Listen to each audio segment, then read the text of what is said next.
que ver con temas de reflexión sobre temas de interés del artista que va buscando medios de funcionar en esta contemporaneidad.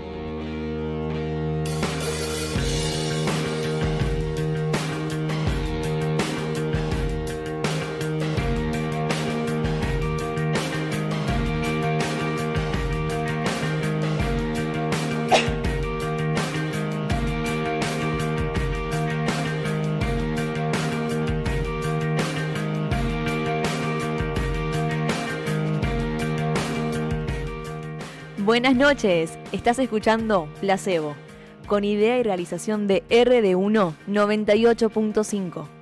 Quienes realizamos este programa somos, en escenografía y producción, Alejandro Troncoso. Idea, realización y sonido, Javier de Chat. Soporte técnico, Quique Burgueño. Locución, María Clara de Chat.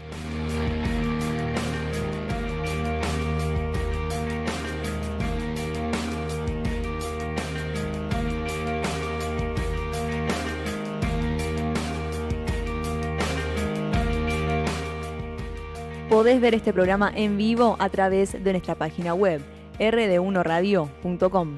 También podés mandarnos un mensaje al 3487-586-222 o a través de nuestro Instagram, @rd1radio.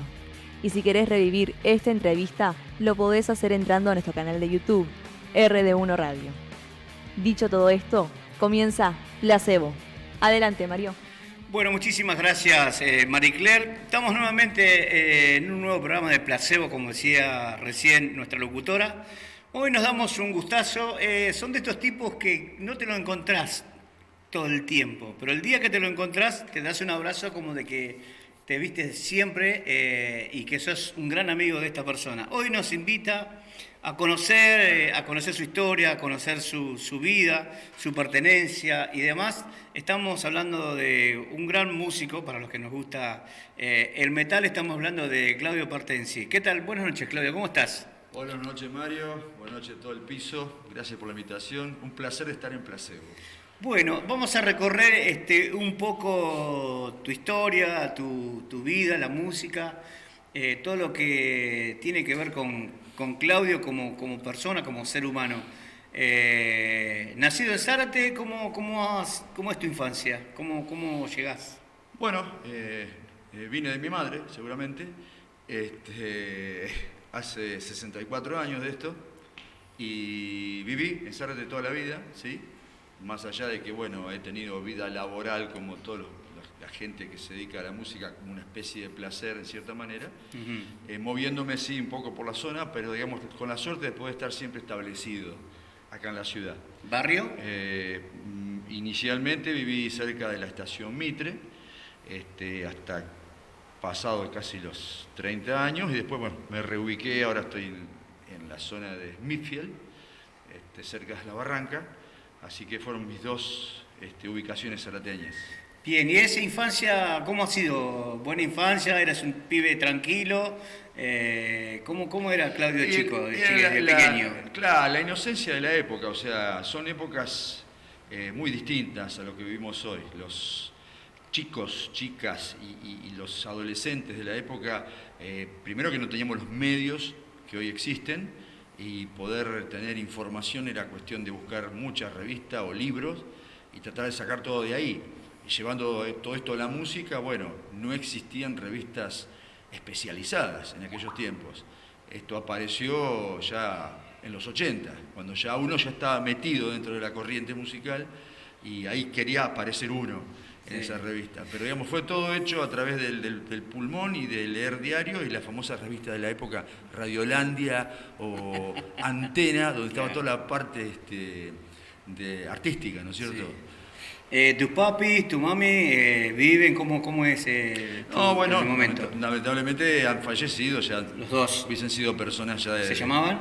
Anita, mi mamá, Anita Renata, por eso mi hija tiene como nombre principal Renata, por mi madre.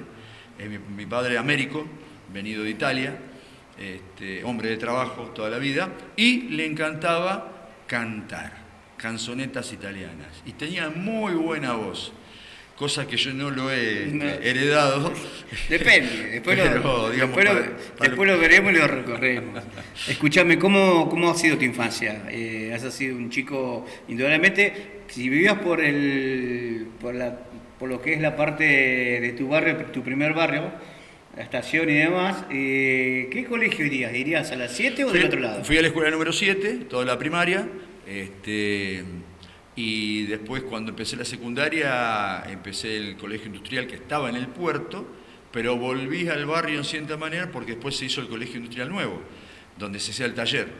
Así que volvimos ahí. Y después, cuando empecé a estudiar la facultad, los primeros años también la escuela 7 tenía una parte de la tecnológica de Campana. Bien. Así que estuve prácticamente todo el principio de mi vida hasta ser mayor de edad en el barrio. Veo un montón de cosas. Estás acelerado. ¿Hermanas? ¿Hermanos? No, soy hijo único. Hijo único. Soy hijo único, sí. ¿Y cómo es? Vos sabés que acá vino, no recuerdo, vino Justina y te hago la misma pregunta, obviamente. En esa infancia, en esa niñez, ¿cómo era ser hijo único? Bueno, por supuesto, el hijo único es el que recibe siempre todo, pero no había todo. Entonces, y yo soy de la costumbre de no pedir, o sea, nunca los incomodé a mis padres en el hecho de pedirle algo que yo quería. Alguna vez me han preguntado, ¿te gustaría tal cosa? Y sí o no. Y siempre tengo el recuerdo de un regalo para el Día del Niño, que una vez hice un comentario que me gustaban las estaciones de servicios, esas que venían de madera. Y mi mamá me llevó una vez a una librería donde estaba eso. ¿Te gustaría eso? O imagínate hoy, un chico de hoy. ¿Qué haces con eso? Y yo la pasaba bárbaro, moviendo el auto de un lado para otro, y una diversión muy distinta a la de hoy, pero feliz, muy feliz, una infancia muy feliz. O sea que no eras un pequeño demandante, te conformabas con lo que tenías. En absoluto. Y el día de hoy siguió siendo igual, ¿eh? ¿Tu papi siempre trabajó obrero, tu mamá ama de casa? Exactamente, sí, es tal cual, como era en aquellas épocas. No había necesidad, por suerte, de que la mujer tuviera que ser... O sea, no sé si es por suerte no, pero en esa época la mujer era mucho más de la casa, mucho más del hijo. O de los hijos en ese caso. La mamá cumplía la función de la casa y el papá a trabajar como siempre se ha dicho en esa época. Obviamente. Era mamá presente todo el tiempo realmente. Y ojo, había una ventaja para la madre. En esa época no nos acompañaban a la escuela. Era raro que un padre, salvo ocasiones donde había una necesidad, pero nunca me acompañaron a la escuela, aunque me quedaba de cierta manera cerca. ¿Te miraba de la puerta o no? Desde la puerta hasta que yo desapareciera en una esquina, pero hoy tenía que estar permanentemente atrás de los chicos. Esa es la desventaja que hay con aquella época. Uno dice, bueno, pero aquella época pasada, 60 años atrás. Y a veces me pongo a pensar que había una tranquilidad. Está bien. ¿La volverías a vivir? Sí, la verdad que si me decís... Con estos tiempos de hoy, Con estos tiempos de hoy me gustaría volver atrás. Cosa imposible, pero yo me junto mucho con mis compañeros de la primaria. Tenemos un buen grupo. Y cada vez que nos juntamos, llevamos en la mente todas esas cosas. Sí. La volcamos en la mesa y decir, pucha, qué lástima que tampoco nuestros hijos pudieron vivirla así. Pues ya había avanzado el tiempo y la tecnología... Sí. Escuchame, ¿cómo eras vos de pibito en el barrio? ¿Era de amiguero? ¿Era de tener muchos amigos? ¿Cómo era tu vida en la niñez? Me hice amigo de un muchacho, Mario, que vivía enfrente de mi casa, con el cual tengo toda la confianza del mundo. Y después, despacio, eso fue cuando teníamos 1 año y medio nos conocimos, 1 año y medio. Y posteriormente empezaron a aparecer del barrio los chicos que nacieron, digamos, 2 años después o 3 años después que nosotros, que cuando tenían 5 años empezaron a aparecer por la calle. Entonces, ahí se hizo una amistad de 4 o 5, que también hoy por hoy nos seguimos viendo. Y todos de ahí, de esa zona, de esas cuadras en las cuales vivíamos. Sí. Y ¿Calle después, de tierra era esa época? Sí, por supuesto, hasta el año 70 y tanto era calle de tierra. Qué linda la calle de tierra. Salvo la calle Bolívar, en la cual la viví de tierra un tiempo, sí, hasta que se hizo el pavimento en su momento, ¿no? Pero, son cosas que no se olvidan, ¿eh? El regador, hay muchas cosas. ¿Regador o salir a regar con el tachito? El territo en la zanja. No, son casos increíbles. Bueno, eso habla de la infancia, de una linda infancia, un lindo recuerdo, obviamente. Sí, la verdad que sí, muy lindo. Muy lindo. Viendo de tu papi y de tu mami, trabajador, obrero él, tu mamá ama de casa, tu viejo cantando y cantando las canzonetas, llega la parte donde vos te haces un poco mayor, donde ya empezás a recorrer la primaria. ¿Cómo llevaste esa primaria?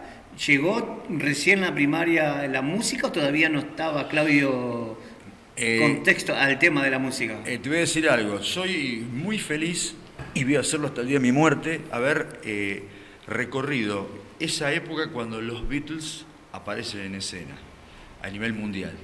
Porque te digo, lo poquito que llegaba acá en la radio, se me metía en la cabeza y volvía loco a la persona que estaba sentado al lado mío, que en esa época los bancos eran de a dos, claro, ¿no es cierto? Y el que estaba adelante, el de atrás no, pero... Que eran pupitres. Eran pupitres. No eran lo que hoy es. Se me metía en la cabeza un tema, por supuesto balbuceando, porque de inglés nada, sí, pero la música la tenía. Y eso fue... Eso en la primaria, ya tenías esa cosa de... Sí. Yo luchaba porque alguien me preste, ya en mi casa no había posibilidades todavía, de tener un tocadisco mínimo, y en el barrio había una persona que estaba... trabajando con el tema de música, además conseguía discos simples de los Beatles. Y yo me moría por pedírselo prestado porque era una joya eso, no te lo prestaba a nadie, hasta que logré que me presten Help. Así que, o sea, el primer disco que te llega a tus manos, o las primeras canciones y demás, fueron los Beatles. ¿O sí, te había llegado antes algo? No, porque en mi casa no eran de tener una preferencia musical, el tango estaba... como arriba de todo, sí. Pero mi padre como italiano no lo disfrutaba el tango, mi mamá tal vez un poco. No había una música metida para decir, te meto en el corazón esto. No, nació de mí lo que escuché, y lo que escuché me dio vuelta, y fue eso. Y en esa escuela 7 había, o sea, por lo poco que contaste, se nota que sos un tipo de juntarte, de encontrarte, de en algún momento volverte a encontrar. En esa primaria encontraste ya un estilo de lo que vos querías, más allá de los Beatles, que obviamente estamos hablando de lo que el parte de la música rock está a partir de ahí. Sí, lo que pasa es que, vuelvo a repetirte, no había en ese tiempo un sistema de poder escuchar en radio. La radio era bastante complicada para que te pasen música de rock. Sí. Hasta que por ahí apareció un poquito la música nacional de rock, que fueron Los Gatos, que no se pasaba mucho. Pero sí empecé a escuchar, por ejemplo, un poquitito más grande cuando aparecen los Shakers. Que los Shakers ya aparecieron cuando yo era casi, no digo adolescente, pero andaba en 12 años. Y vi una similitud conjuntamente con los Beatles. A los 12 años, ya en esa época eran muy maduros. Sí. Tenías otro recorrido. Sí, completo. Yo siempre cuento algo, con mi amigo Mario, a los 12 años tomamos un tren solos y nos fuimos a Capital solos. 12 años. Sí. Eso no lo hace nadie hoy. No, y hoy menos. Hoy se pueden ir, pero porque se van de la casa. No vuelve más si se va así. Pero bueno, eso pudimos hacer. Si hacíamos eso, teníamos capacidad para poder absorber otro tipo de cosas.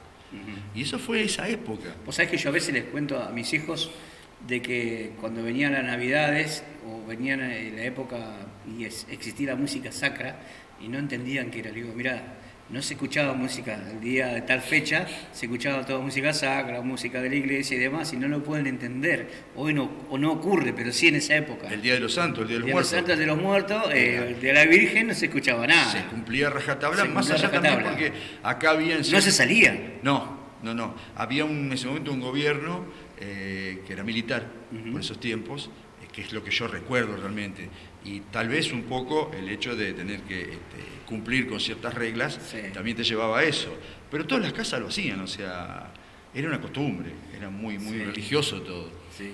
En esa adolescencia fuiste a la escuela 7, como me decías, y ¿hacías deporte o no? Porque la mayoría que jugaban, no sé si eras bueno en el fútbol o no, pero la mayoría de los que pasaron jugaban al fútbol. Era muy futbolero, participé en torneos realizados en la escuela, participé en el torneo Evita, cuando se volvieron a traer los torneos Evita, también siempre con la gente que estudiaba conmigo, ¿no es cierto? Sí. Hasta que, bueno, un día me lesioné bastante complicado y ya ahí empezó a bajar ¿De qué jugabas?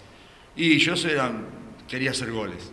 El 9. Sí, quería hacer goles, no miraba a nadie, o sea, hoy no podría jugar en ningún equipo, porque vos lo ves, levantan toda la cabeza y mira, no levantaba jamás la cabeza, era una cosa, el famoso morfón, bueno, ese era yo, sí, tal cual.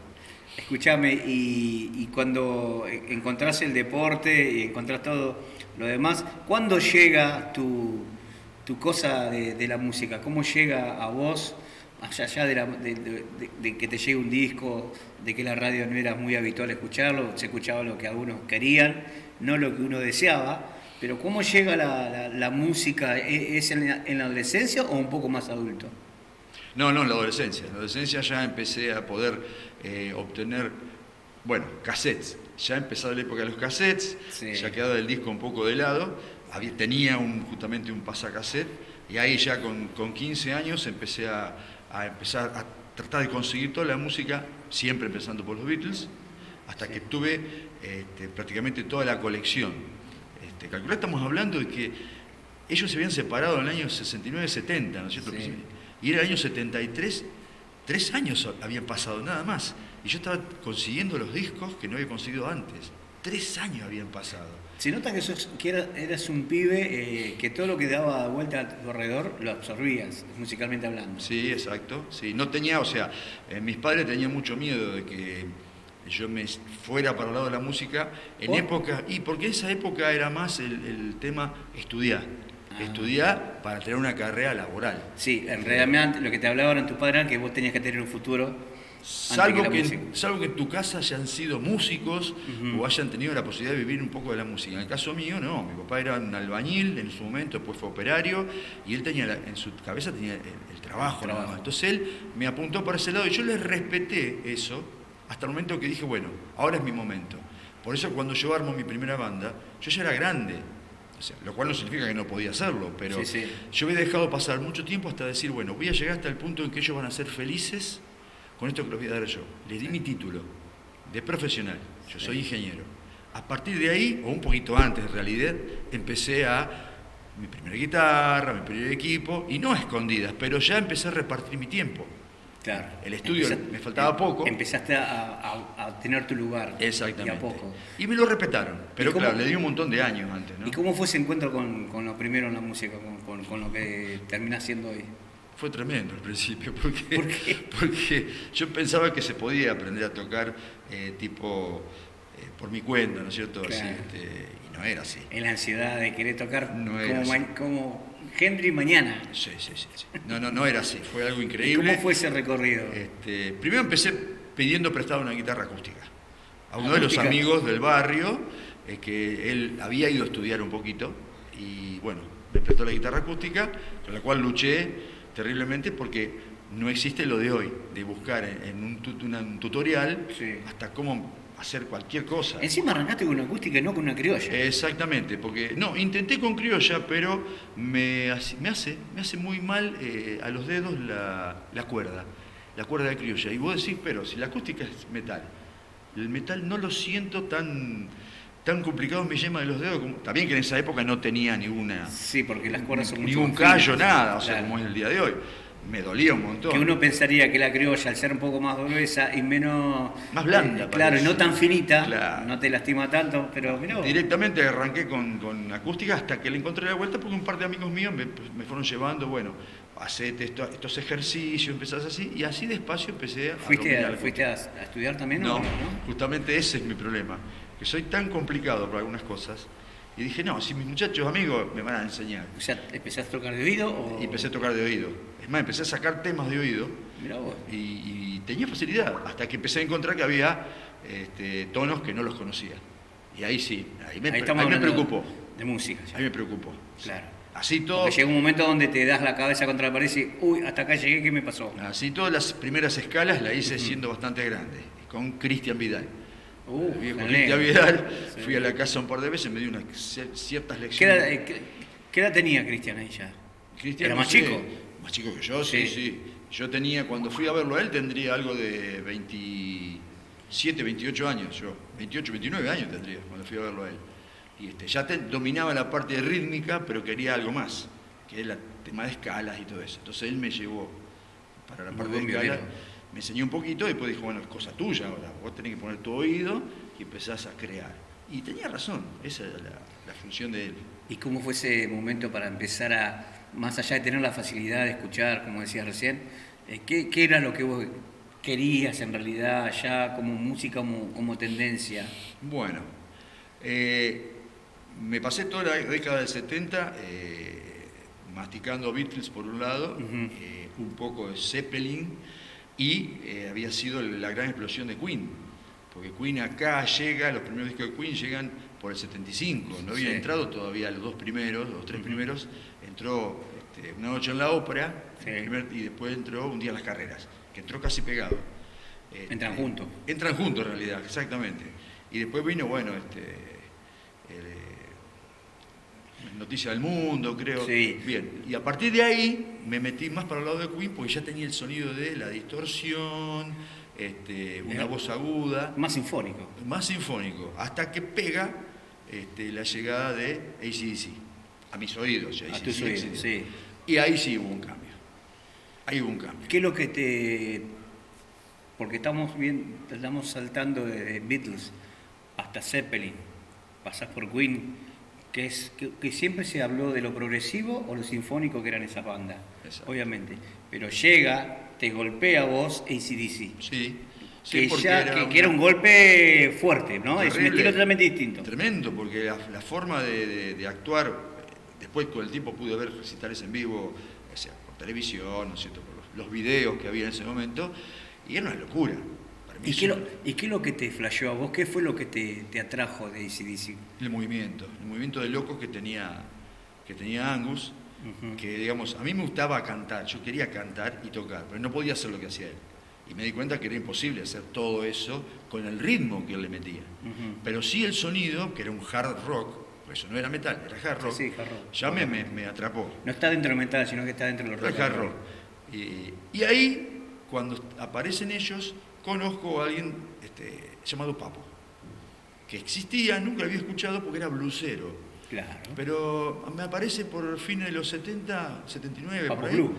Papo Blue, y en el 80 apareció Riff. Riff. Chao, listo. Ahí cambió todo. Riff viene a romper con todo. Ahí cambió todo. Viene, crece una de las primeras bandas de metal que se viene con eso.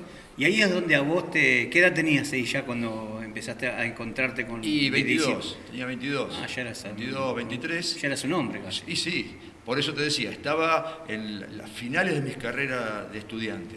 Y ahí fue que dije, bueno, vamos a comprar guitarra eléctrica, ya empezamos con esto, y ahí empezamos a tratar de hacer algo cercano a lo que es un hard rock, o llevado a lo que era el estilo de Riff. Y me gustaba el estilo de Riff, ¿por qué? Porque él, Papo, hacía primera guitarra y cantaba. Claro. Y esa era mi ilusión. A pesar que empecé a ver... Querías las dos cosas. Sí, tenía Por las el dos comentario cosas. que veníamos haciendo, más allá de tocar guitarra, vos querías cantar. O sea, vos ves lo que era AC/DC, era muy difícil hacer eso cantando. Claro. Pero ves un Papo que Que era hacía más las dos quieto, cosas. pero te hacía las dos cosas. Sí. Entonces digo, esto es lo que yo busco. A pesar de eso, cuando empezó la banda que armé, Pratus, la armamos tipo Black Sabbath, porque digamos, mi falta de conocimiento en lo que era guitarra me llevaba a tener que ponerme mucho con la guitarra. Claro. Y entonces había que poner un cantante. Entonces la largamos como Black Sabbath en su momento. Fue la primera formación que tuvo Pratus. Hasta que con el tiempo, bueno, todo fue cambiando y es lo que soy.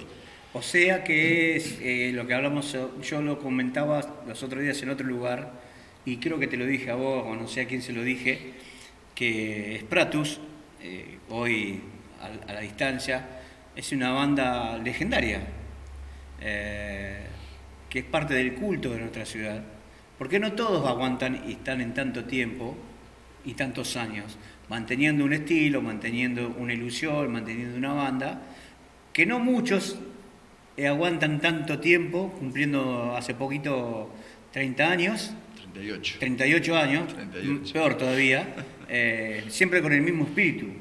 ¿Por qué Spratus? ¿Cuál fue el nombre que te lleva a eso? Es Pratus, bueno. Como te decía, al principio cuando yo empecé a tocar la guitarra, tenía muchas restricciones. Intentaba hacer solos de guitarra, no tenía muy claro todavía las escalas. Y el primer baterista de la banda, cuando se arma la banda, ya era una persona que estaba acostumbrada a salir en vivo porque había estado en otra banda. Era okay. Alberto Carneluto. Ya tenía experiencia en vivo. Y entonces dice un día viéndome tocar, la verdad, loco, muy amigo él, lo hacía de onda. Sí, sí. Sos un pescado tocando, me dijo. Y me quedó eso del pescado. Todavía no tenía nombre la banda, habíamos empezado a ensayar con él. Y dio la casualidad que yo en esos días estaba leyendo unos libros sobre fauna marina argentina, y aparece el nombre Spratus, que era una sardina que se conseguía en la zona de los mares del sur. Y me gustó, o sea, tomado lo que él me había dicho a esa palabra que era extraña, digo, Spratus. Entonces el primer papelito que ves en una de las primeras fotos que hemos hecho dice The Spratus, The como si Spratus. fuera una banda inglesa. De Spratus, hasta que le saqué el D porque no iba. Y quedó y gustó el nombre, se mantuvo. Y bueno, acá está. Porque uno llevándote, a ver, cuando uno ve todo lo que consiste en el disco y en la tapa, o sea, lo que menos se piensa que es un pescado, un pez. Y es un nombre atractivo y fácil. Sí, en cierta manera sí, de decir. Sí, porque tuvimos las terribles Porque experiencias. es Spratus. Sí, con ese principio. Las terribles experiencias que fueron los primeros años que salíamos en vivo, donde hacían los flyers para presentarnos, había muchos errores. Stratus, Spartacus, cualquier cosa parecía. Pero no solo tenían error, sino que eran sordos.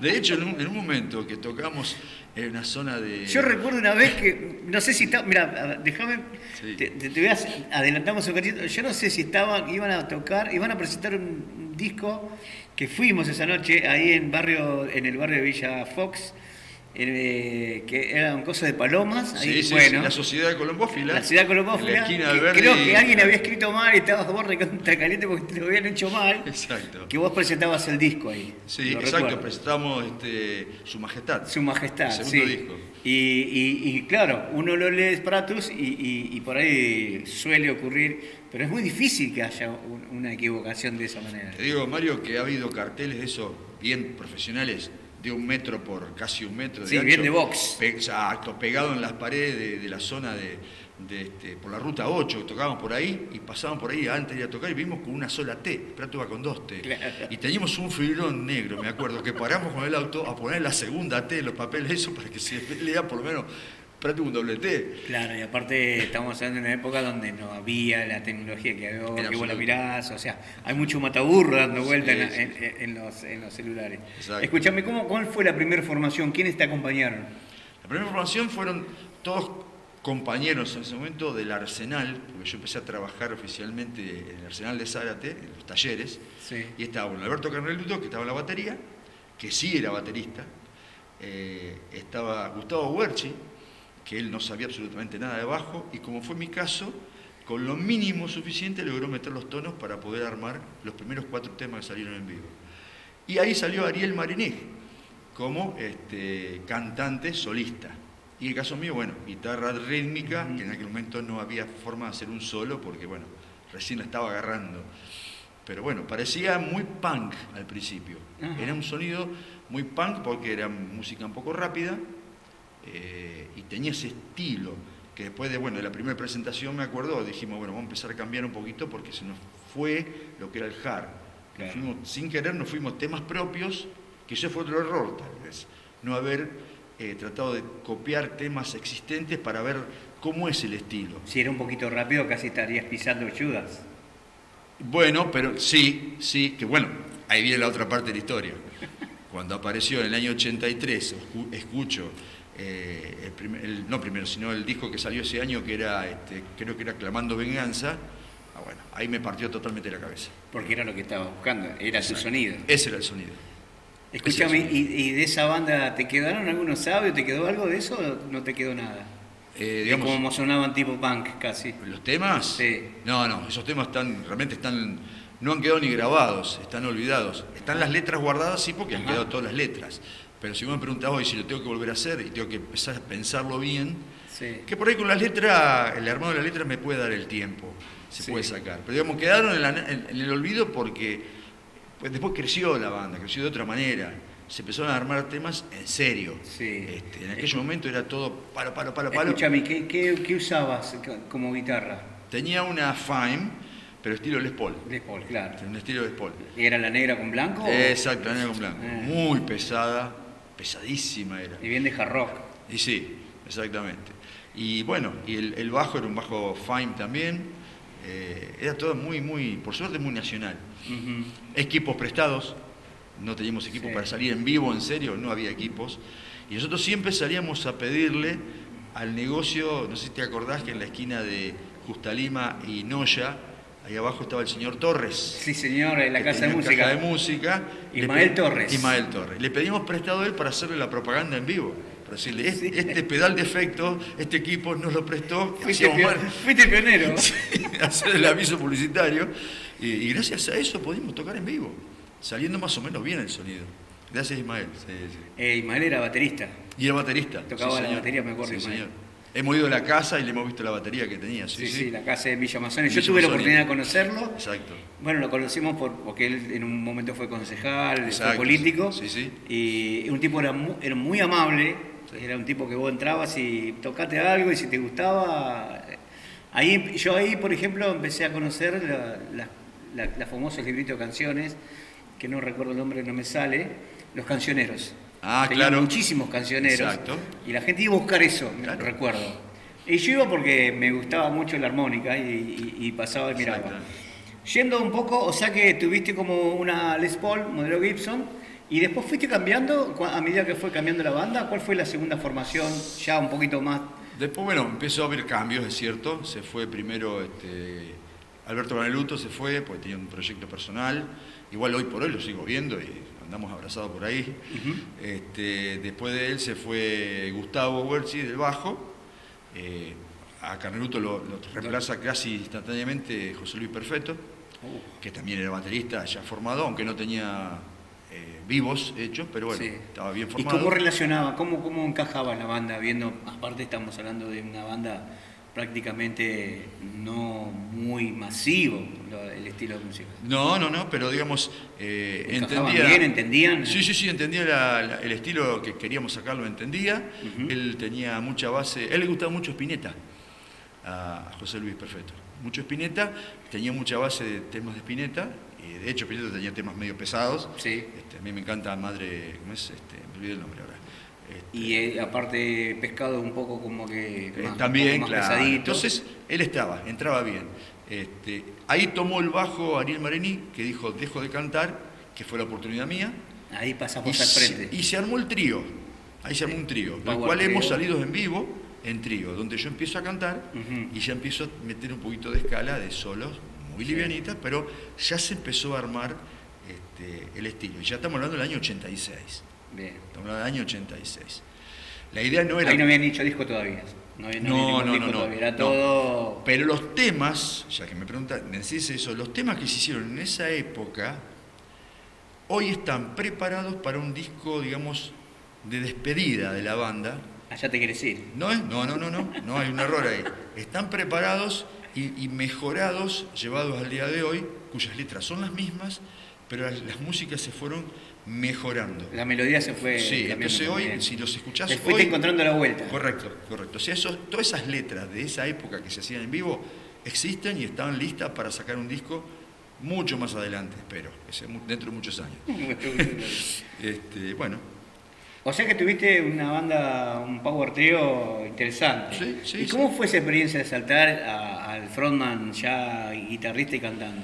Y bueno, lo que pasa es que en cierta manera cuando hacíamos los ensayos yo lo practicaba bastante eso. O sea, cuando éramos 4, que yo no hacía la primera voz, le hacía la segunda, entonces empecé a acostumbrarme.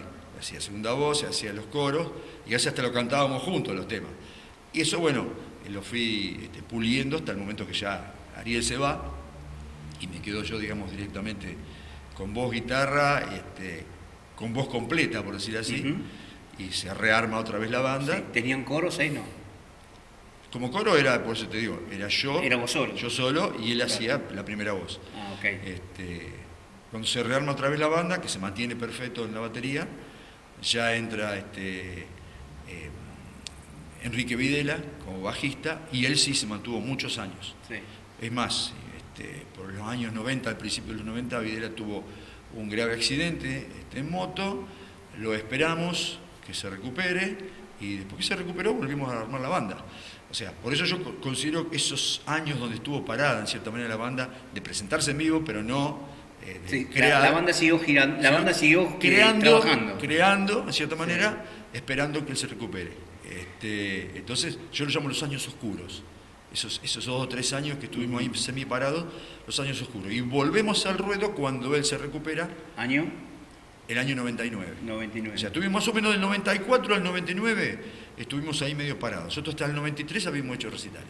Ahí Claudio ya tenía su profesión, ¿cómo era su vida?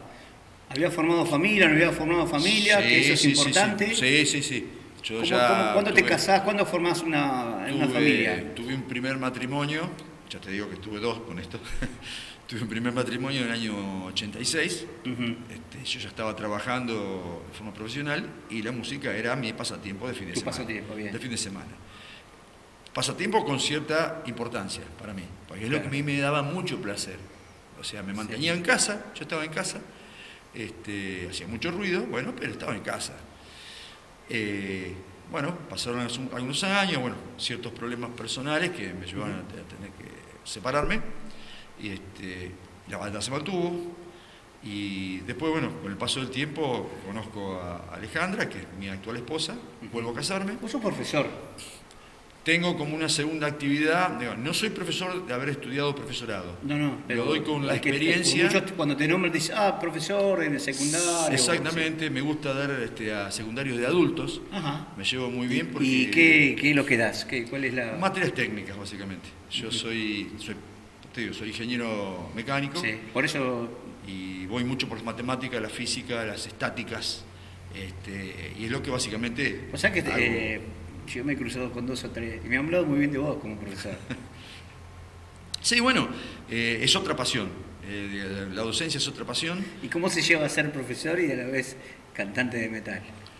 No mezclo, te explico. Bien. Yo toda la vida, la gente que me conoce de afuera me ha intentado hacer hablar en la escuela del tema. Y yo no lo hablamos en la escuela. Yo no mezclo. En la calle lo que quieras. Acá no. Porque, viste, es como que te lleva qué buena conducta esa. A ser flexible en ciertas cosas que no quiero. Y tenés que ser así. Lo mismo pasó con mi trabajo profesional. Hasta el momento que ya dejé de trabajar de forma profesional, también lo evitaba totalmente. Porque no podés mezclar esas cosas. No podés. Vos en tu trabajo tenés que tener la cabeza puesta en tu trabajo. Ya cuando te hablan de algo que está paralelo a tu trabajo, te sacan de foco y es peligroso. Esas cosas son de tu viejo. Y tal vez un poco, sí, Sí, porque él era muy rígido en lo que fue la educación mía. Nunca me puso una mano encima, pero su palabra me alcanzaba para decir que me estaba yendo del camino, exacto. ¿Y en qué colegio estabas dando? La escuela 7, a la noche, que hay un CENS. La historia te lleva a volver al mismo lado. Estuve prácticamente toda mi vida en esa escuela, por una cosa o por otra. Y es más, hasta me he negado, aunque no lo creas, a participar como músico dentro de la escuela, porque lo hice de otra manera, participé y ayudé de otra manera, pero no quiero llevar ahí esta pasión que está aparte, porque es complicado. Qué bueno, qué lindo escucharte, no lo sabía, cómo tenés marcada en tu vida las cosas. Sí. No sé si será un toque, no será un toque, pero yo creo que pasa por un tema más de ordenamiento y respeto hacia vos como persona y hacia los demás, para que entiendan de que cada cosa en su lugar, y cuando hablemos de música no hay problema, pero no es el ámbito. Te agradezco que hayas dicho eso, porque en mi familia tengo ese problema. Me tratan de que tengo un toque, y para mí no es un toque, para mí es la formación que tuve. Que la voy a tener siempre, porque ya estás armado así. Lo que pasa es que en la era moderna le llaman TOC. Le llaman TOC. Y antes era tener un poco de respeto y ser ubicado en las cosas que no hace. Yo te digo, tengo mis caminos bien marcados. Bien marcados, exactamente. Entonces, cada cosa en el ¿Sabés tu destino? Sí, por suerte, en cierta manera lo sé, no quiero saber el final de mi destino. Pero en los comienzos habla de eso. Y sí. Escuchame, volviendo a la banda, volviendo después del accidente de la moto, ¿cómo vuelve la banda ya comenzando a trabajar en un disco? ¿Cómo vuelve la banda después del accidente? Sí, se empezó, igual pasaron ciertos años hasta que ¿Muchos? Y pasaron por lo menos 4 años hasta que se decidió es verdad, sí. armar el primer disco. ¿Por qué? Porque los temas que hacíamos, no había cantidad de temas como para un disco. Porque en ese momento los temas en vivos que hacíamos eran 7, 8, porque era la famosa presentación con muchas bandas. Entonces tenías el tiempo justo para armarte un show media chico. horita. Y... Queríamos meter 10 temas en un disco.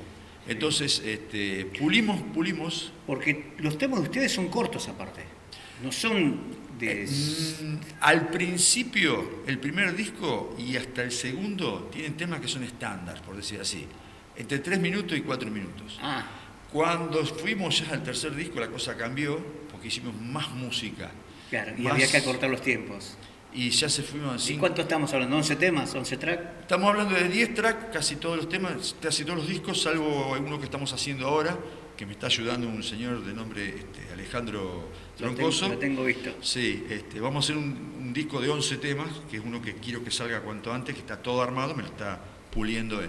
Bien. Y creo que nos va a ayudar también un señor de nombre de Chat, Javier también de Chat. lo tengo ese. Va a ayudar con... Todavía no lo defino qué toca, pero lo tengo.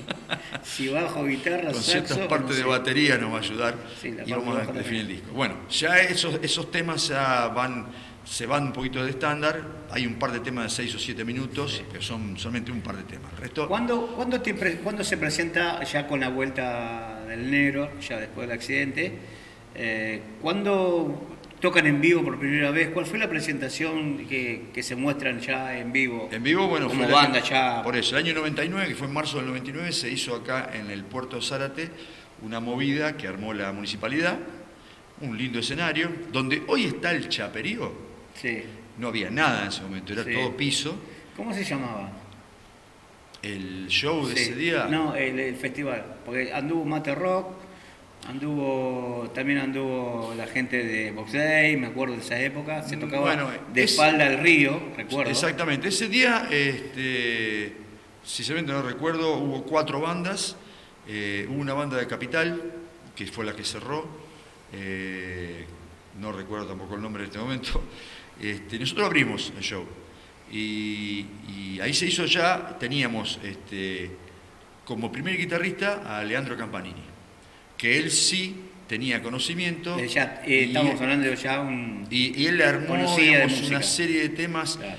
¿Qué tenía de virtuoso él? Tenía facilidad para hacer el inicio de ciertos temas. Él tenía un arpegio muy lindo que de ahí te llevaba a meterle la parte explosiva. Entonces él se encargaba del arpegio inicial y yo me encargaba de lo que venía después. Entonces yo le metía todo lo que era el tema en sí, pero él te hacía una entrada muy profesional. Sí. Y eso fue lo que dio la forma de la banda. La forma de tocar de él nos llevó a hacer temas muy interesantes que fueron los que fueron los discos después. Así que en marzo del 99 se hizo el primer show importante. Y a partir de ahí, muy poquito, porque ya digamos, los shows eran pocos porque Zárate no estaba acostumbrada a tener shows de rock. No. Había poco. En su momento estaba R.A., una banda llamada R.A. que hacía un rock and roll muy lindo, que ellos tenían la posibilidad de tocar, me acuerdo, en el Círculo, donde nosotros no pudimos ir porque no teníamos la banda. El Círculo era un lugar muy de bandas. Hoy no lo es más, pero sí, en su momento era un lugar, no te digo que era un gueto, pero han pasado muchas bandas por ahí. Exactamente. Lo contaba hace que estuvo acá en nuestro programa, el Pera Bugliotti. Sí.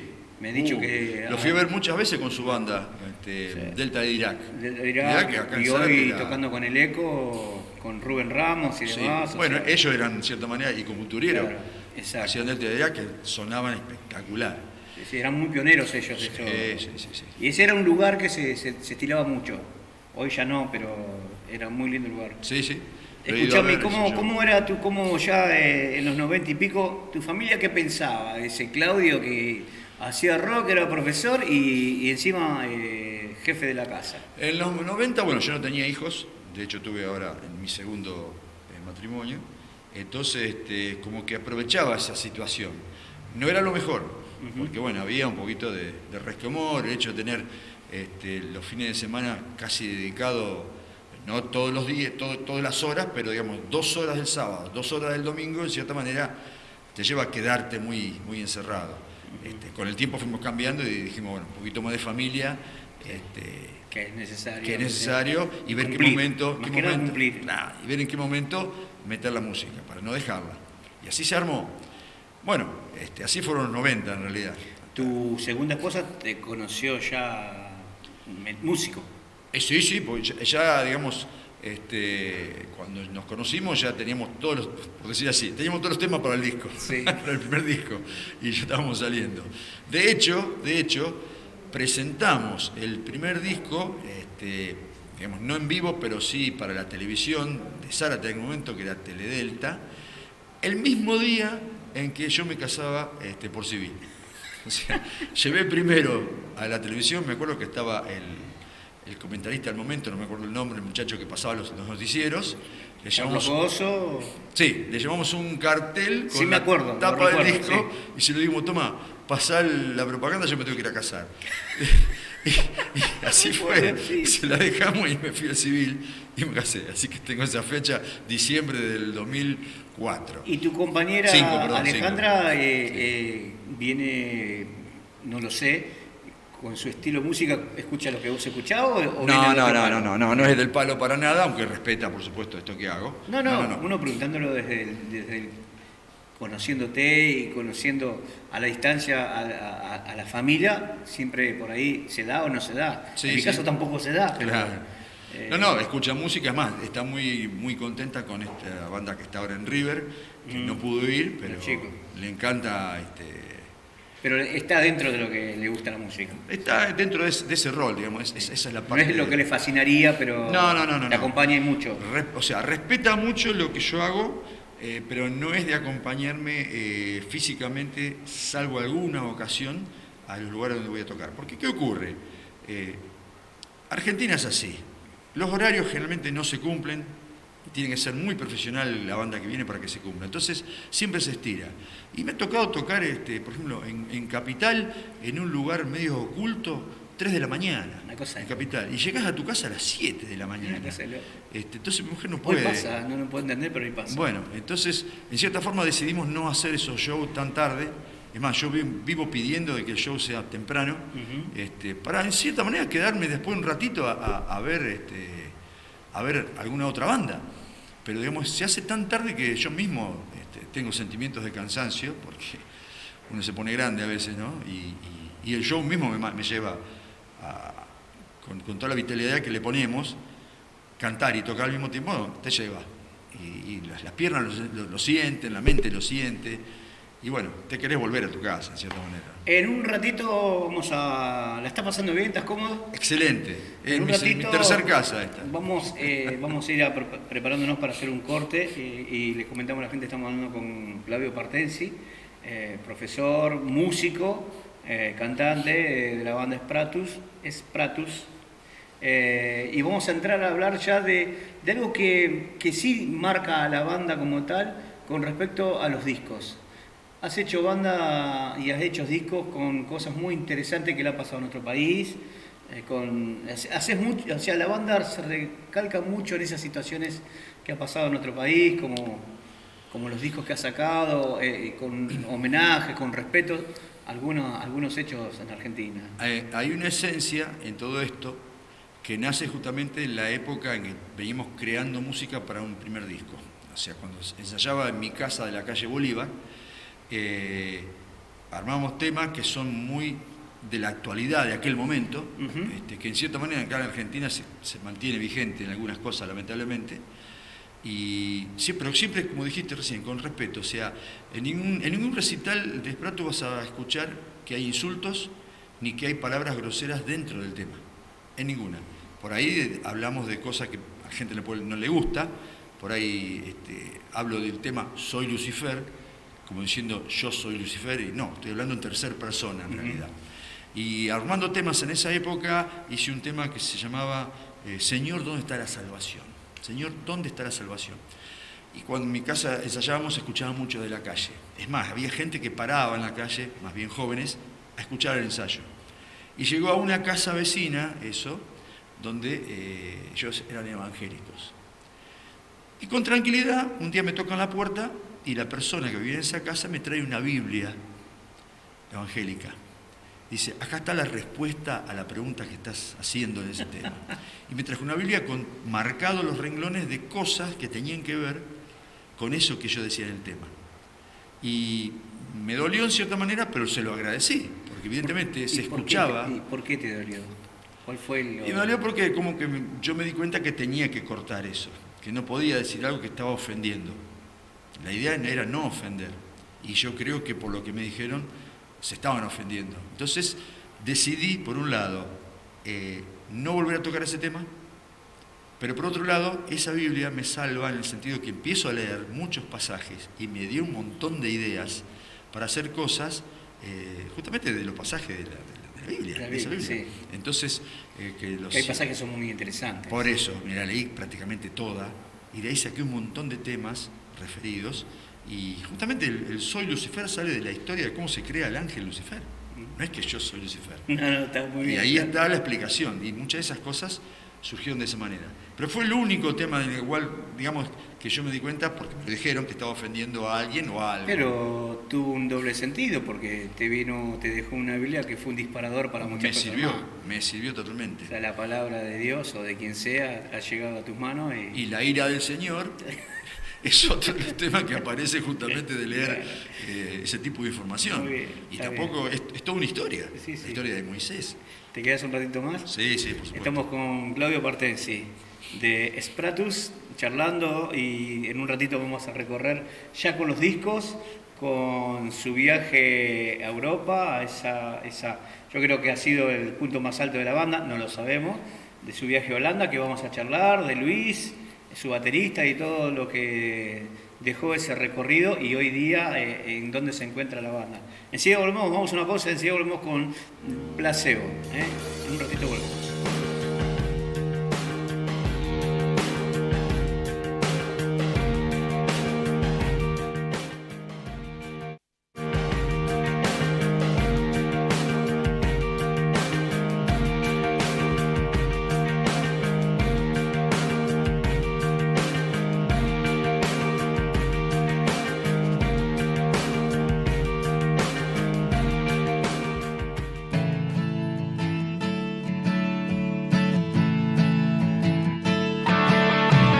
Óptica Notovisión, 10 años acompañando tu mirada.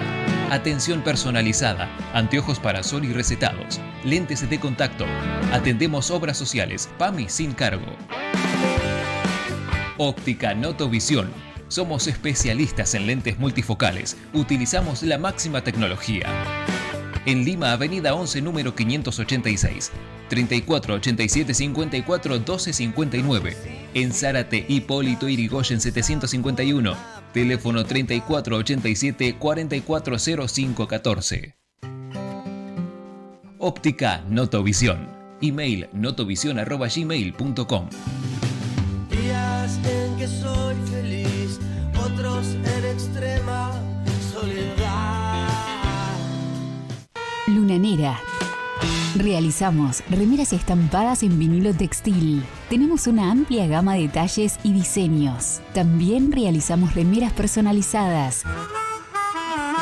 Nos encontrás como lunanera.ind en Instagram y TikTok o en nuestra página web linktr.ee@lunanera.ind. Pedinos ahora tu diseño.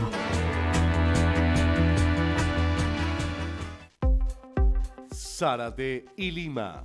Las ciudades siguen avanzando. Las inversiones en obras y servicios públicos, hábitat, salud, educación, recuperación de espacios públicos, cultura y deporte no se detienen. Queremos seguir transformando con vos día a día cada lugar. Ciudad para la vida. Zárate Municipio.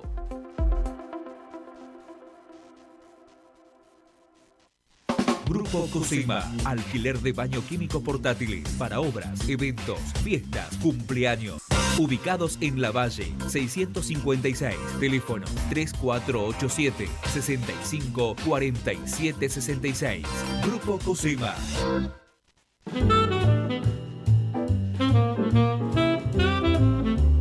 ¿Tenés que hacer un presente y estás cansada de regalar siempre lo mismo? Te damos la solución. Ominim Sorpresería, tienda de regalos originales que te van a sorprender y a enamorar. Ominim Sorpresería, Independencia 786, a pasitos de Justa Lima. Seguinos en nuestras redes sociales, @Ominim Zárate, y conoce todas nuestras novedades.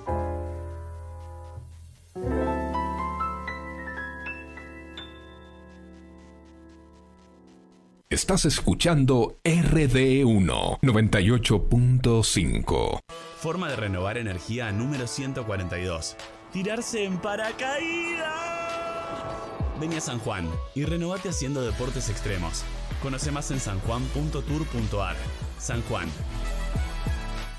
Todos los días tomamos miles de decisiones. Las más importantes son las que tomamos cuando pensamos en los demás. En Bayer, innovamos para que cada día podamos tomar más y mejores decisiones para cuidar nuestra salud y cosechar un futuro más sustentable. Y eso es bueno. Bayer, cuidemos lo bueno. SUTEBA cumple. En sus 36 años podés afiliarte accediendo inmediatamente a sus beneficios. Asesoramiento en derechos laborales, salud laboral y jubilaciones. Beneficios sociales, turismo y casas del docente. Formación docente gratuita con puntaje. Coseguro de salud. Descuentos en comercios en toda la provincia y publicaciones propias. Sumate al colectivo docente más fuerte de la provincia y sé parte de nuestra historia de lucha por la escuela pública. Afiliate al sindicato docente más grande de la provincia de Buenos Aires, porque con vos somos más.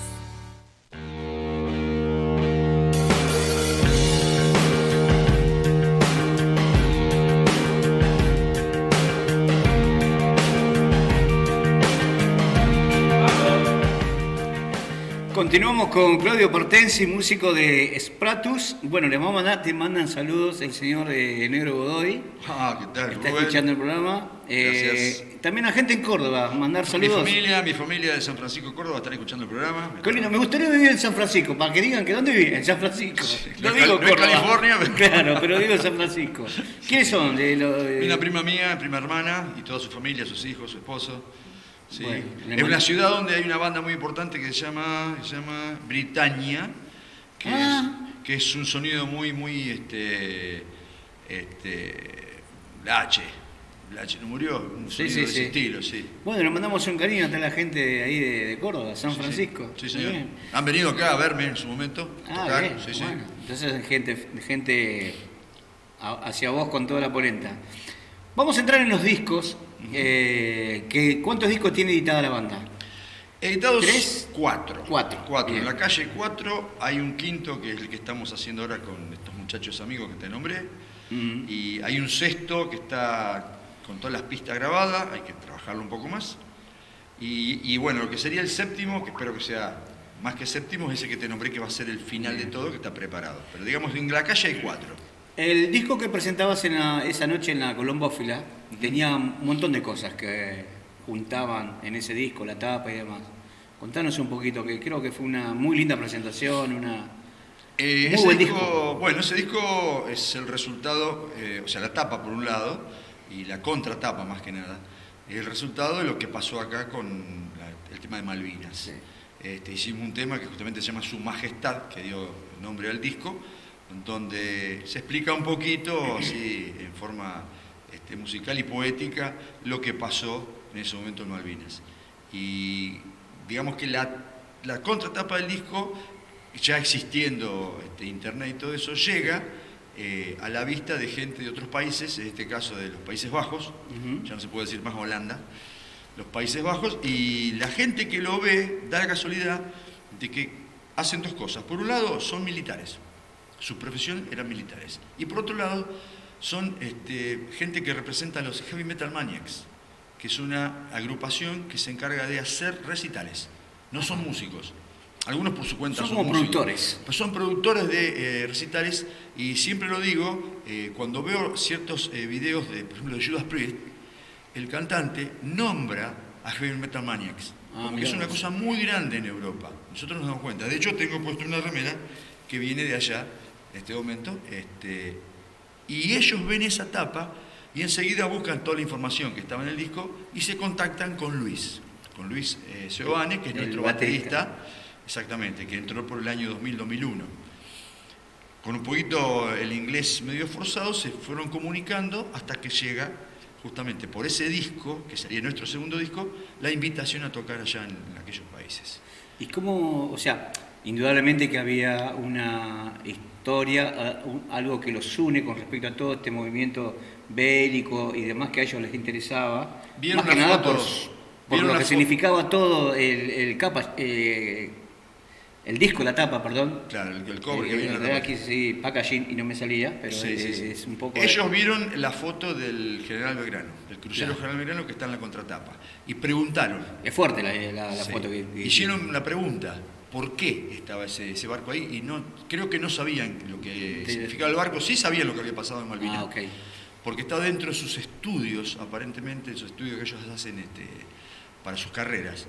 Y cuando se lo explicó Luis, le interesó lo que hacíamos nosotros. Además, Luis le explicó que justamente el tema Su Majestad hablaba de lo que había pasado en Malvinas. De hecho, dentro de ese disco hay otro tema que es Solo un loco los pudo mandar a la muerte, que sin nombrar es lo que pasó con los chicos que los agarraron con 18 años y los mandaron... El loco Galtieri. Exactamente. No se nombra, pero está totalmente entendible para los de la época. Y hoy por ahí tenés que explicarlo cuando haces un show de qué se trata. Pero bueno. ¿Y cómo fue eso? ¿Qué le pasó a la banda cuando resulta que los invitan? Bueno, eso llevó a hacer un montón de reuniones porque, claro, era una época en que, en cierta manera, económicamente estábamos más o menos en condiciones de poder arriesgarnos a hacer un viaje sabiendo que teníamos todo allá disponible. Equipos estaban disponibles, vivir nos daban en las casas de las personas que nos invitaron, o sea, mucha facilidad nos dieron. Se hicieron muy amigos nuestros a través primero del internet. Bueno, hubo que hacer muchas reuniones y en esas reuniones, lamentablemente, Enrique Videla, que ya tenía su segunda hija nacida, tenía una complicación muy grande, porque eran muy chiquitos, las nenas eran muy chiquititas, y él dijo, bueno, yo no voy a poder. Pero lo dijo con entereza, nada de decir, dar vueltas y mirá, chico, no. Vino y dijo, ya nosotros empezamos sabiendo la historia cómo era, empezamos a probar otro bajista, que era Gustavo Di Llorio, que él también tocaba muy bien el bajo, y le preguntamos a Gustavo, ¿vos estás en condiciones de viajar? Porque ahí sí, si no teníamos bajista, se bajaba Enrique, y Gustavo no podía, no íbamos a ir. Se truncaba todo. Bien, Gustavo por suerte en ese momento no estaba ni de novio, estaba solo. Los otros muchachos no tenían, o sea, Víctor Martín, que era nuestro segundo guitarra, no tenía hijos todavía, mejor dicho, perdón, tenía un hijo de su primer matrimonio, pero bueno, estaba la mamá que podía compensar eso. Puede ser. Luis tenía también un hijo de su primer matrimonio, también estaba con la mamá, él se había también separado. Y bueno, yo en mi caso particular, mi segunda esposa tenía un hijo que decidió viajar con nosotros, ya era grande, entonces él viajaba con nosotros. Y ahí decidimos que íbamos a viajar y lo hablamos con la gente de allá y le dijeron, bueno, hay una fecha en la cual se podrían hacer varias presentaciones, que era noviembre del 2009. Entonces armamos todo para viajar a finales de noviembre del 2009. Casi terminando la primavera. Más o menos, sí. El clima era muy lindo allá para poder ir y nos armaron 4 fechas. La primera fecha se hizo, digamos, bastante particular. Se hizo en la casa de uno de los organizadores con todo el barrio presente. O sea, se hizo una fecha extraña, pero digamos, con todo el barrio presente dentro de esa casa. Con todo el equipamiento ahí adentro, un lío bárbaro, y se hizo un recital. Yo estuve viendo algunos videos, una cosa, la gente subiéndose, agitando arriba el escenario, presentándolos. Bueno, la presentación sí, es costumbre de ellos, y subirse al escenario es otra costumbre que tienen, sin molestar demasiado al músico, porque vos los tenés pegaditos. Sí. De hecho, yo a los 2 años pude viajar de vuelta, cosa particular mía con mi familia, y asistí a uno de los recitales donde fueron a tocar las Girls School, que las fuimos a buscar al aeropuerto, las llamamos al hotel. Pero ese día las Girls School vinieron con un par de personas que las ayudaban y no dejaron subir a los... Che, ¿y la segunda vez que fuiste, o sea, sabías dónde ibas, ya sabías? Sí, fui a verlos a ellos y a ver un recital importante, porque también nos hicimos muy amigos de una banda. Qué linda encuentro. No, ellos vinieron acá también, vinieron varias veces a visitarnos, ya en forma amistosa. Hemos hecho recitales acá para justamente poder agasajarlos. Obviamente, sí. Devolver la gentileza. Sí, totalmente. Y hoy, bueno, se hizo muy difícil para nosotros poder volver, no solamente a tocar, sino a visitarlos. ¿Y cómo fue esa presentación de Spratus en ese castellano que para ellos es lejano, pero sabiendo de lo que se trataba la banda en realidad? Aparentemente, y lo vivimos allá, les gusta mucho a la gente, a los Dutch, que son ellos, y a los alemanes, el acento del español. Como a nosotros nos gusta el acento inglés, escuchamos música inglesa, a ellos les apasiona el español. Y muchas personas de los amigos que hicimos ahí empezaron a estudiar español. Una de las chicas, que es esposa de uno de los organizadores, empezó a estudiar español y hoy hablamos con ella en español. Y hace poquito, hace 2 años, vino otro de los organizadores y yo le empecé a hablar en inglés. No me hables en inglés, háblame en español, me dijo. Me volteó. Nosotros allá hablamos en inglés. Yo la presentación que hago, la hago en inglés, mi inglés muy ahí, justo, pero los temas los presentábamos en inglés, pero cantábamos en castellano, evidentemente. ¿Y para la banda fue el punto más alto o hubo otro punto más alto? O sea, son 2 cosas para mí, personalmente. Decir el punto más alto es el hecho de haber cruzado el charco y haber ido a un país de habla distinta a la nuestra y habernos aceptado como nos aceptaron. Pero para mí el punto más alto... Con tu material, con tu bagaje, con todo lo que significaba Spratus. Exacto. Pero para mí el punto más alto es siempre salir a tocar en vivo. O sea, porque seguimos estando vigente y nos siguen aceptando. Para mí ese es el punto alto. O sea, los comparo los dos. Uno porque tiene una motivación y el otro porque me motiva día a día. El hecho de tocar en vivo. Es más, hoy tenemos una persona que nos ayuda muchísimo, que lo conocimos hace poco, que se llama Cristian Salas, es un muchacho de Escobar, que nos está representando de cierta manera. Entonces él está hoy buscándonos lugares para que salgamos un poco de Zárate. ¿Y están tocando? Y estamos tocando. Hace poquito estuvieron tocando en Magwitch. Estuvimos en Magwitch, estuvimos en Escobar. Se cayeron lamentablemente 2 fechas la semana pasada, que era que los motoqueros de Capilla del Señor, tenemos esa fecha ahí, y al otro día tenemos en Pilar. Y por el clima de la otra semana se cayeron las 2 fechas. Y él busca, ahora tenemos el 3 de diciembre, tenemos el anfiteatro del centro de Escobar, que está cerca de la estación, tenemos una presentación en vivo. Anfiteatro. Lo conozco, pero de lejos, digamos, no había estado nunca ahí. El 10 de diciembre posiblemente toquemos también en una barbería, se llama La Barbería, que está en Granburg, me parece, no recuerdo bien exactamente el lugar. Y el 17 cerraríamos con Caballeros del Camino el cierre de año. No tenemos nada en noviembre porque se fueron cayendo esas fechas. Te saco un cachito de Spratus y te voy a llevar un proyecto que no sé cómo estará, sé que te falta una foto o la encontraste. Es el libro que todos estamos esperando. ¿Cómo Hoy estás? tuve otra persona que me paró por la calle preguntándome cuándo está el libro. El libro me falta una sola foto, que hablé con la persona que tiene que estar conmigo en la foto y no nos pusimos de acuerdo qué día vernos, que es justamente con Alberto Carneluto, el primer baterista. Con esa foto la ponemos en el libro y el libro se publica. ¿Cómo está ese libro? ¿Qué significado tiene para vos o para la banda? O para cómo está, ¿a dónde está apuntado todo eso? A contar la historia. Más que nada está apuntado a que es lo más divertido, por decir así, a la primera época. De lo difícil que era poder salir en vivo por la falta de elementos. Por eso está nombrado Ismael Torres y todos esos préstamos que él nos hacía para que le hagamos la publicidad. La verdad que somos unos cuantos que tenemos ganas de que llegue el libro. Bueno, lo vamos a hacer cuanto antes. ¿Ya tienen la tapa, tienen todo, cómo va a ser? Más o menos está, sí. Se va a llamar un poco más que 40 años de rock. Spratus, un poco, o algo más que 40 años de rock. Vos sabés que me acabas de afirmar lo que te dije al principio del programa. Son una banda legendaria, creo que son una de las bandas más legendarias del metal en nuestra ciudad. No se cumplen 38 años así porque sí. Con el mismo espíritu, la misma gana, con 20 años y hoy con un poco más de años y la misma gana, la misma fuerza. Las ganas, te digo, son las mismas. El físico ayuda, por ahí hay cosas que ya necesitan. Pero sos de cuidarte igual.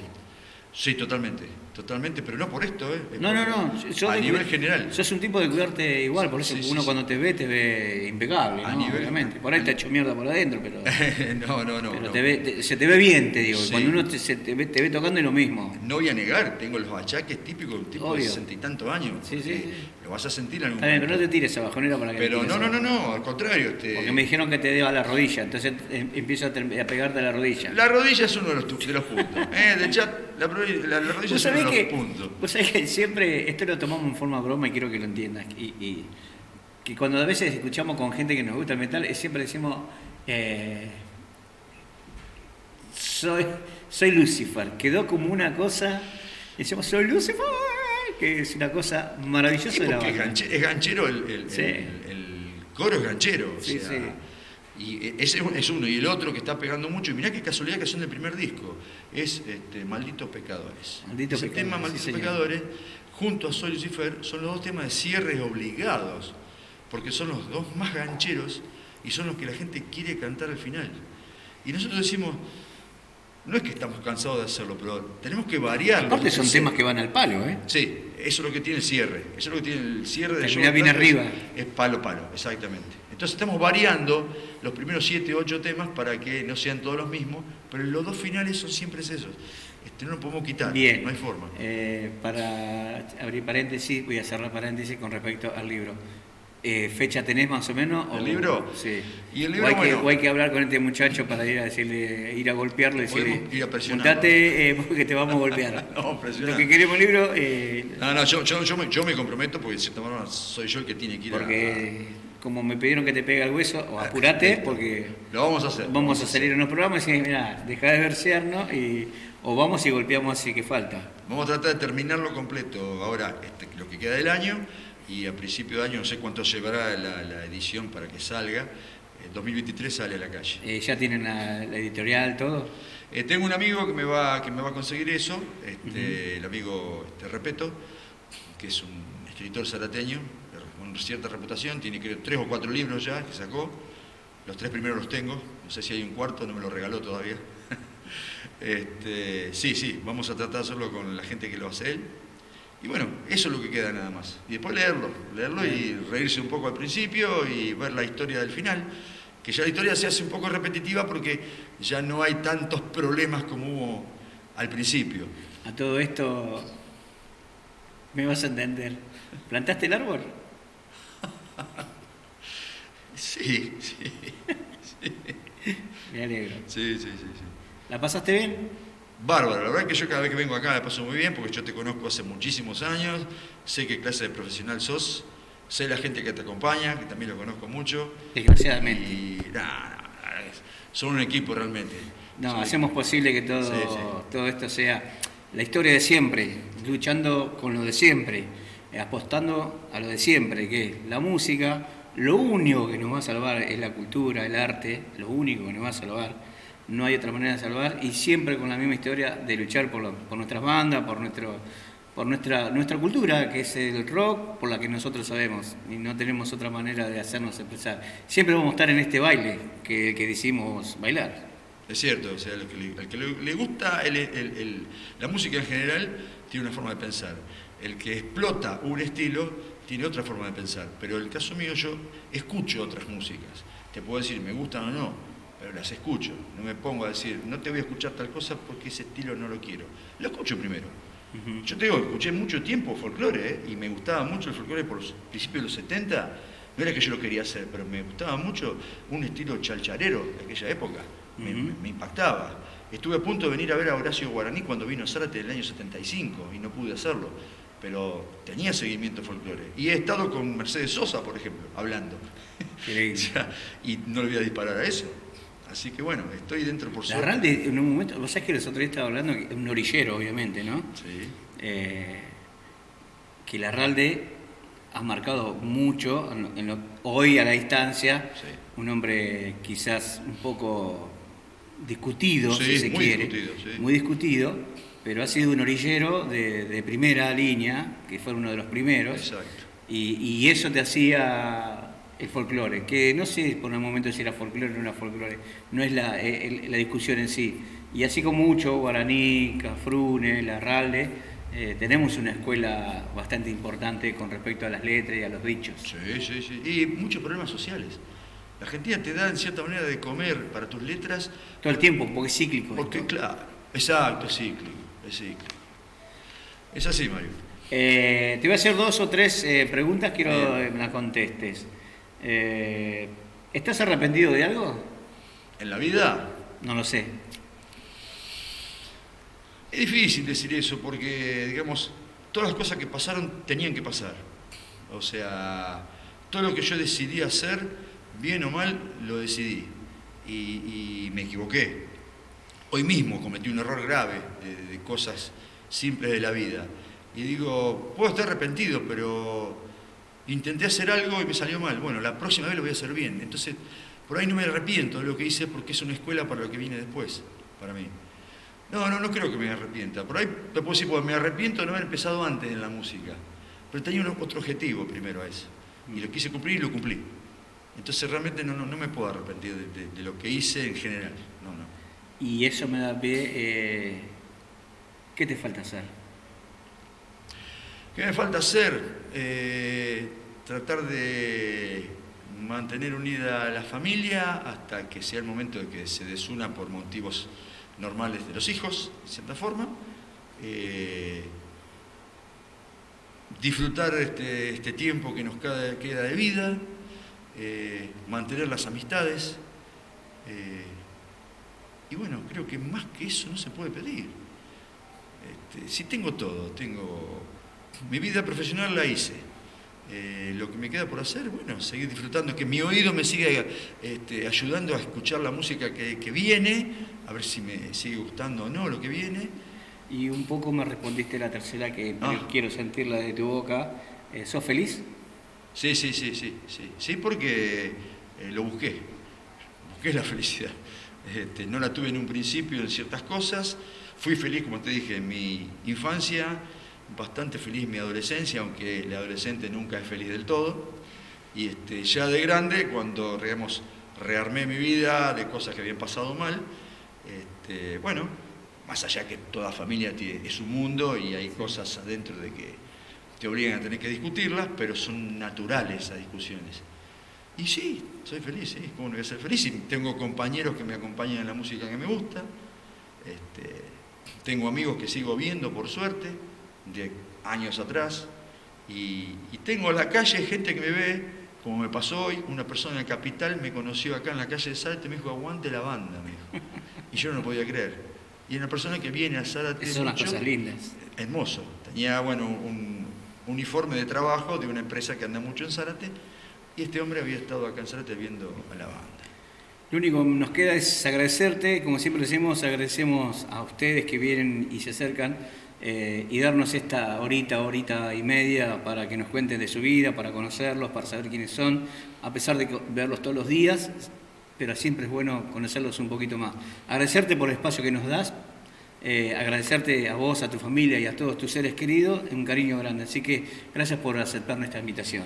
Gracias a ustedes. Bueno, no quiero olvidarme de nombrar a Alejandro Simón, que es nuestro actual bajista, con el cual conformamos los 4, ¿no? Con Luis y con Víctor, en este caso yo. Te agradezco mucho a los muchachos del piso y Placebo es un hermoso programa. Gracias. Gracias. Así pasó Claudio Partensi, músico, guitarrista y cantante de Spratus, que lo único que nos queda es esperar su libro, en la cual vamos a estar unos cuantos amplio de ansiedad para poder disfrutar ese libro del cual vamos a hacernos y lo vamos a comprar. Esto ha sido todo por hoy. Gracias a Javier, gracias a Alejandro, gracias a Marie Claire, gracias Quique Burgueño, gracias a todos. Nos vemos el próximo miércoles con otro invitado, con otro artista, no sabemos quién, pero sí vamos a disfrutarlo como en la noche de hoy. Nos vemos hasta el próximo miércoles. Chao.